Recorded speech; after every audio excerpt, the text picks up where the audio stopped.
बिस्मिल्लाहिर्रहमानिर्रहीम। अस्सलाम वालेकुम। मैं हूँ डॉक्टर सानिया चौधरी और आप देख रहे हैं यूट्यूब चैनल। हमने एक मिनी सीरीज स्टार्ट की थी रिसेंटली, जिसके अंदर हम एड्रेस कर रहे थे बहुत सारे ऐसे इश्यूज जो पाकिस्तान से बैरून मुल्क पढ़ने के लिए स्टूडेंट्स जाते हैं और उनको यहाँ से वहाँ तक पहुँचने में, ट्रैवल आउट करने में, एडमिशन्स लेने में और वहाँ पर सेटल इन होने में बहुत से ऐसे मसाइल का सामना होता है जिसके लिए उनको बर वक्त ऐसी इंफॉर्मेशन या मुफीद किस्म की इस तरह की कोई इंफॉर्मेशन नहीं मिल पाती और उनको काफ़ी परेशानी का सामना करना पड़ता है। तो ऐसी ही सिचुएशंस का हमने जो है कुछ हल ढूंढा है और उसके लिए हमने एक जो स्टूडेंट हैं बर्कले यूनिवर्सिटी की ईमान नज़ीर, इनका एक इंटरव्यू पहले भी किया था जो कि यूनिवर्सिटी एडमिशन्स के हवाले से था। तो इनसे जब हमारी गुफ्तगू हो रही थी तो उसमें इन्होंने ये चीज़ रेज की कि आप ये बहुत से ऐसे मसाइल हैं जो मुझे भी आए और स्टूडेंट्स को भी आते हैं, तो काइंडली इनके ऊपर अगर कुछ इन्फॉर्मेशन आप जो है उसको नेट पे डालें ताकि जितने स्टूडेंट्स पाकिस्तान से और दूसरे बैरूनी मुल्क स्टूडेंट्स, क्योंकि ये वाली जो सिचुएशंस हैं ये तो सबको फेस होती हैं। तो ये इंटरव्यू जो है ये मोस्टली इंग्लिश में होगा, लेकिन इसका जो कंटेंट है, जो कॉन्टेक्स्ट है वो यही है कि स्टूडेंट्स के लिए हम कन्वीनियंस जो है उसके लिए कुछ इन्फॉर्मेशन है उसको ऑनलाइन कर रहे हैं। तो ये मिनी सीरीज जो है इसमें कुछ जो नेक्स्ट इंटरव्यूज़ हैं वो ईमान नज़ीर जो है उन्होंने हमें टाइम दिया है, जिसके अंदर हम फर्स्ट वीक ऑफ कॉलेज, फिर लॉजिस्टिक्स, अकोमोडेशन और इस तरह की चीज़ें, फिर वहाँ सोशलाइजिंग, वहाँ के एक्स्ट्रा करिकुलर एक्टिविटीज़, वहाँ के पढ़ाई का तरीक़ेकार और जो मुख्तलिफ दीगर मसाइल वहाँ पेश आते हैं इस पर बेस करेंगे।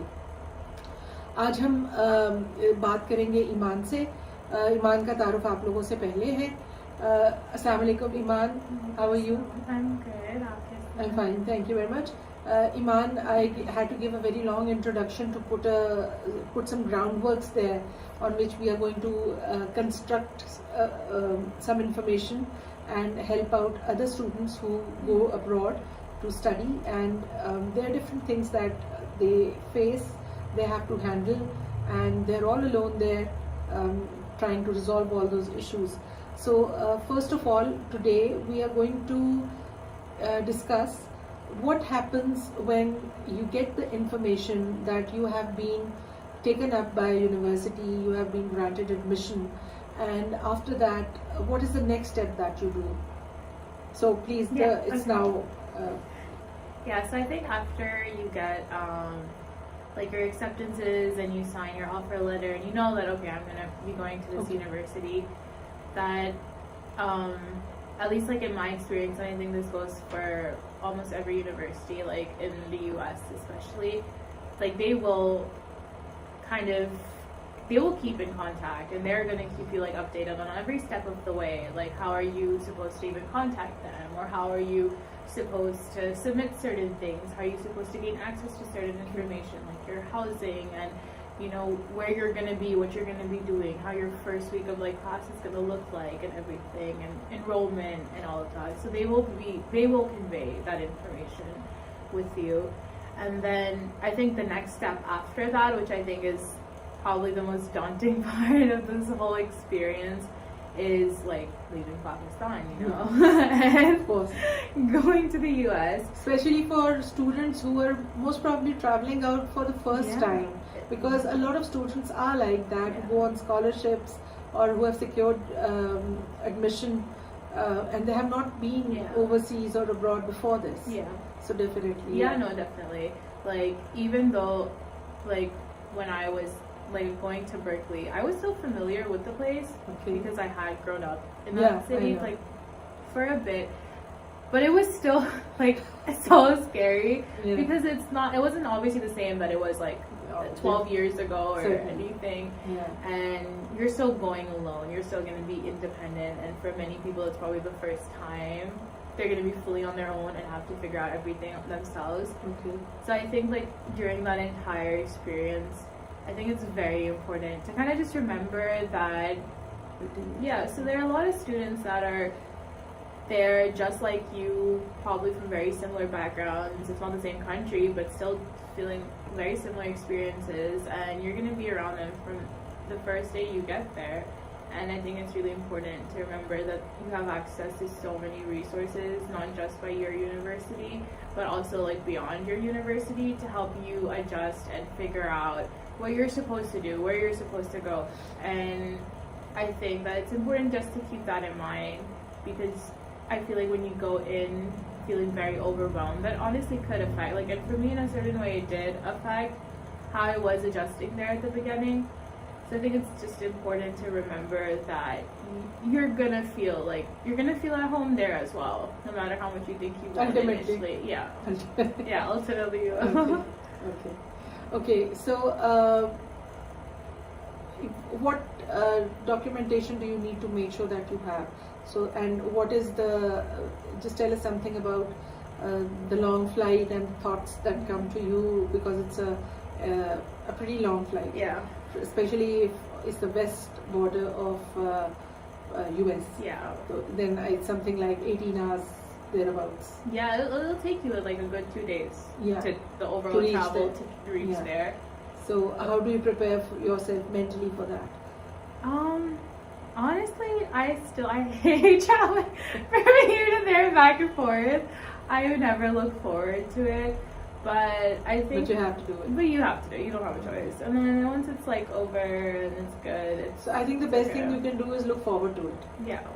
And try to be positive about it. Yeah. And not be upset about the long flight. Or, yeah, because it's like even when you're going from there to here, when you're going from Pakistan to America or wherever you're going to university, I feel like it's important to remember that yes, you're overwhelmed, you're scary, but you also have so much ahead of you there. Oh, yes. Like, you're going there for a reason. You worked so hard to get there for a reason. And then I feel like even when you're traveling back, it's like, you know, you're going back home. So I feel like that's automatically something to look forward to. Okay. And then it's the first step in your career, in your life ahead. It's a good thing. There's many positive things about that flight. Okay. Yeah. Okay. And when you reach when the flight lands, then we face the U.S. immigration. Yeah. Could you tell us something about that? Yeah, so how to handle that and what to expect there? I honestly feel like a lot of people who travel from here to there, especially if they have not traveled to the U.S. before, it's like you have to be very careful with the immigration process. And no matter like how you look or what you're wearing or how you talk or how good your English is, or it doesn't make any difference. It doesn't make any difference. Not since 9/11. Yeah, no, it absolutely does not, because honestly, once they see that you are from Pakistan, it automatically, like, you are like under observation. I think they put the entire Pakistan flight under observation. Yeah, I wouldn't be surprised. Okay. But so, and I've, like, last year when I was traveling back to the US after winter break, at the San Francisco airport, I was stopped at immigration. And they like took me to a separate room where I had to wait for like 2 hours, and then they brought my suitcases to me. They went and got them themselves, and then they opened both of them entirely, and they went through went through every single thing. Okay. And obviously it was like everything was fine, but you know, they just do that, and they've done that to my brother, they've done that to my entire family, to so many people that we know. And I think that in the whole process, it's so important that the first thing is that you have every single document possible. Like, whether it's copies of your passport or your NICOP or your whatever documentation you have for like your visa and everything, and having university admission letters, that as communication with them. Yeah. Okay. Like, you would, especially if it's your first time entering the US. Yes. I feel like then it's even more important to have like papers showing that, okay, this is where I'm going, this is why I'm here, because they will ask you, why are you here? Why haven't you come here before? Or they will even ask why are you coming now? Yeah, and they'll ask you random questions about your life in Pakistan and stuff. And so I think that having that documentation is super important, but also just being calm throughout the whole process. Yeah, you have to soothe down your nerves every bit, even though it's a very hostile sort of situation and very it's an unfair situation. Yeah. And like last year when they stopped me and went through my bags, like I was really scared because I was like, I don't know what's gonna happen, but like in that moment I knew that I had, like, if I panic then they're gonna automatically be like, oh, she has something to hide or something is wrong. And I just tried to become friends with that officer. So I was just trying to be... that's a good tip. Be friends with the officer. So I was just trying to be really nice, like ask him about his day. So that he knows, like, okay, like... You put him at ease. Yeah. Okay. So I think that, I honestly think that helped a bit.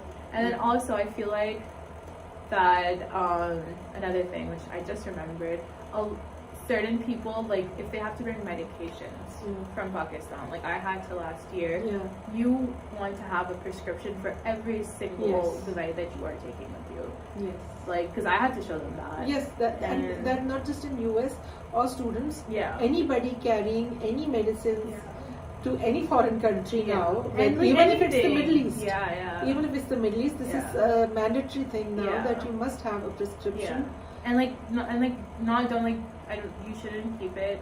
Actually, no, I made copies of my prescriptions and I put them in my suitcase just in case that they were going through it. Like they would see it on top. I was so scared. Okay. And then I also kept them with me. Okay. So that if at any point, like, because I feel like that's a scary thing to travel with in general, especially if it's a little bit more in amount. Yeah. So I think that's important. Okay. No. Okay, so the next thing is you're luckily passed through the immigration and now you're outside. How do you look after your logistics to reach from the airport to where you have to go?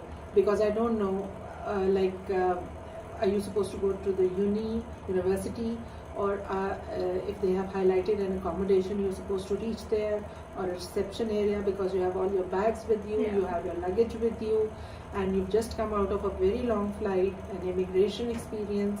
So how do you find, or how do you, even if you have to prepare beforehand, how do you prepare beforehand that this is what you are going to do there?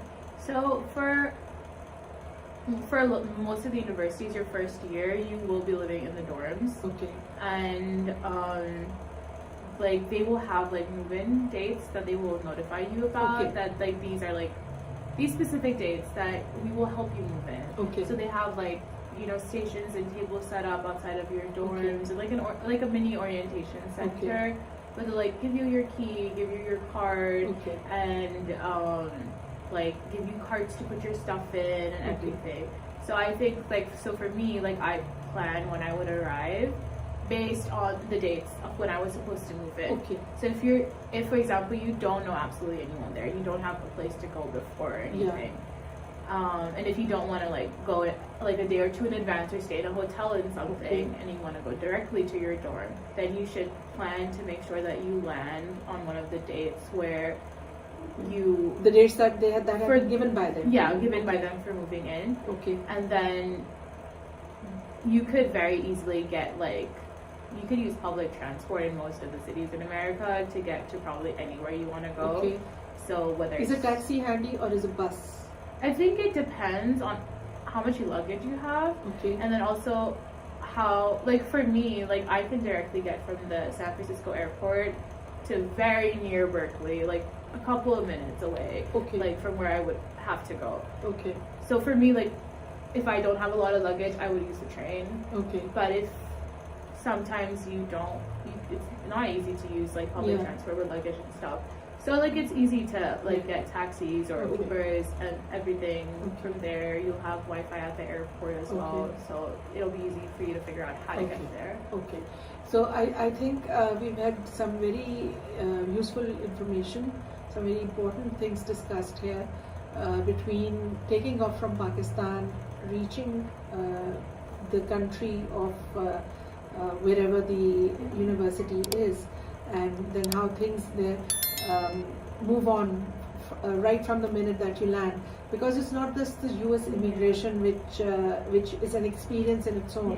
It's literally it's immigration in every foreign country now. That actually reminds me, I had a friend who was like coming to the US like for university, and they were like going back for their second year, so it was like they were traveling back again. Okay. And they had their visa and everything, but they went through their phone. Like they went through his phone. Okay.